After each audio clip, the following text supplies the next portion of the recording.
When most people follow a geopolitical crisis, they focus on the loudest headline, a presidential statement, a military threat, a diplomatic announcement. But strategy is rarely revealed through headlines alone. It emerges when actions, timing, and incentives begin to align. That is exactly why I believe this moment deserves closer examination. Within hours, two completely different narratives appeared before the world. One side projected confidence that diplomacy was advancing. The other publicly rejected the idea that formal negotiations were even taking place. These two positions cannot both describe the same reality. Rather than asking which statement generated the bigger headline, I think the more important question is this: what strategic objective does each side gain by presenting its version of events? History shows that governments often communicate to multiple audiences simultaneously.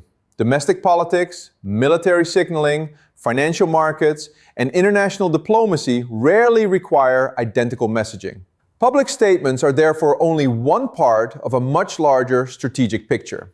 To understand that picture, we must look beyond diplomacy and examine geography. The Strait of Hormuz remains one of the world's most important maritime corridors. A significant portion of globally traded oil and liquefied natural gas passes through this narrow passage every day. Any uncertainty surrounding navigation immediately affects shipping companies, insurers, energy markets, and governments far beyond the Middle East. Stability in this region influences fuel prices, supply chains, and economic planning across multiple continents. But Hormuz is only the beginning. When analysts focus on a single choke point, they risk overlooking a broader pattern developing across interconnected maritime routes. Modern global trade does not rely on one corridor alone. It depends on a network of strategic waterways linking the Persian Gulf, the Red Sea, and the Mediterranean. Pressure applied across several of these locations simultaneously creates a very different strategic environment than pressure focused on only one.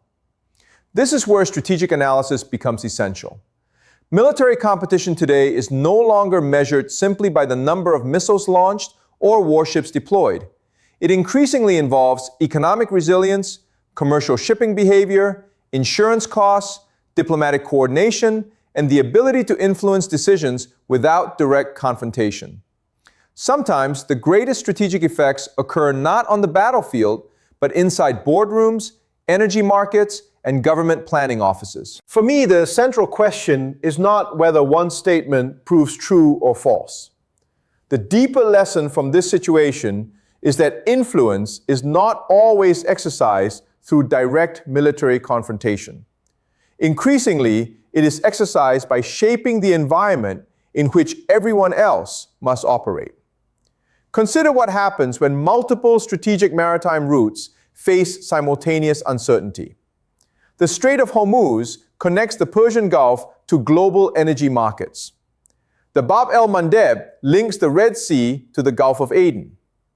The Suez Canal provides one of the shortest commercial routes between Asia and Europe.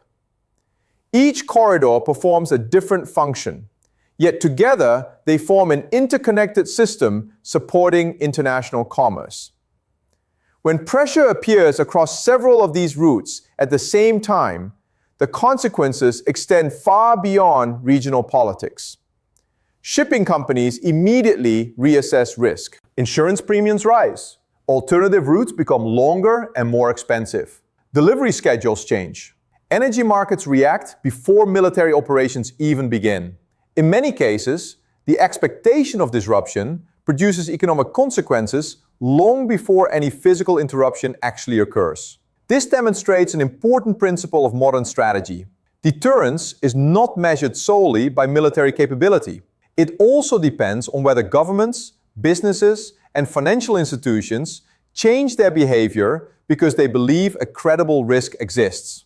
Strategic influence increasingly operates through perception as much as through force itself. Diplomacy also becomes more complex under these conditions. Regional governments must balance national security, economic stability, alliance commitments, and domestic political priorities simultaneously. Decisions are rarely made in isolation. Every announcement influences allies, commercial markets, and international partners, each responding according to its own interests rather than a single coordinated objective. History offers another valuable perspective. Major powers have repeatedly discovered that sustaining influence requires more than military strength. Long-term success depends upon maintaining strategic flexibility while avoiding commitments that gradually reduce independent decision-making. When external pressures, alliance expectations, and competing regional interests begin pulling policy in different directions, strategic choices become increasingly constrained. That is why I believe this episode represents more than another Middle Eastern crisis. It illustrates how geography, economics, diplomacy, and military planning have become inseparable. Control over maritime access, confidence in commercial shipping, and the ability to preserve stable trade routes now influence global power almost as much as conventional military capability. Ultimately, the future may not be determined by which country possesses the largest arsenal, but by which one best understands the relationship between economic resilience, strategic geography, and international cooperation. In the years ahead, these maritime corridors will remain among the world's most closely watched strategic locations.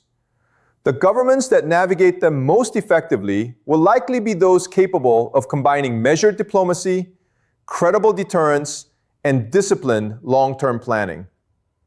In modern geopolitics, enduring influence is often built not through dramatic moments alone, but through the consistent ability to shape the strategic environment in which every other nation must make its decisions.